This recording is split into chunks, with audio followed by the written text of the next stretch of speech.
በረመዳን የሁላችንም ሙያ የሆነውን ሾርባ አብረን እንሰራለን። በመጀመሪያ ዶሮ ወይም ሰዳርዲያ እንደዚህ በወፍራሙ ከትፈን ድስታችን ላይ እንጨምራለን። ከሽንኩርቱ ጋር አብረን እናቁላለዋለን። ውሃው በደንብ ምጥጥ እስኪልልን ድረስ በደንብ አድርገን እንደዚህ ሚክስ እናደርገዋለን። ከዛ በኋላ በደንብ ውሃውን ከመጠጠ በኋላ ዘይት እንጨምራለን። ከፈለግን ዘይቱን ካልተቻለ ደግሞ ኖርማል ዘይት ጨምረን በደንብ አድርገን እናቁላለዋለን። ስጋውና ሽንኩርቱ በደንብ ቀይ እስኪሆን ድረስ ካቁላላነው በኋላ ዝንጅብልና ሽንኩርት እንጨምራለን።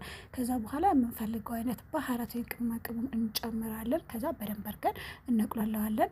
ከዛ ደግሞ ጥማጥማጁን እንጨምራለን። እሱንም በደንብ አድርገን ካዋሃድነው በኋላ ፍሬሽ ቲማቲም ክትፍትፍ አድርገን ጨምር እናደርግበትና በደንብ አድርገን እናቁላለዋለን። በደንብ ከተቁላላ በኋላ ሽፎን ወይም ኦትስ እንጨምርበትና ውሃችን ክልስ እናደርገዋለን።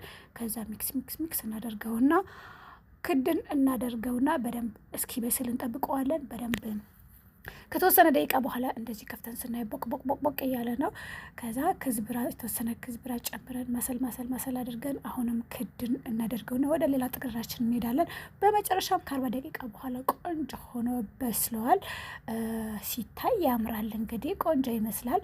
በመጨረሻም ደግሞ አሁንም የተወሰነ ክዝብራ ጨምረንበት እንደዚህ የሚያምር ሾርባ ሰርተናል ማለት ነው። መቼስ ሾርባ መስራት የማያውቅ ሰው የለም፣ ግን ካለ ብለን ነው። በመጨረሻም ይሄንን ይመስላል ሾርባችን። ያው እኛ ሾርባ አንጠጣም፣ ጾመኛ ነን። ባንሆንም እኛ ሾርባ አንወድም። ለምትወዱ ለእኛ ነው፣ ለእናንተ ነው። እንደዚህ ቆንጆዬ ሾርባ እየሰራችሁ ጠጡ። መልካም ረመዳን።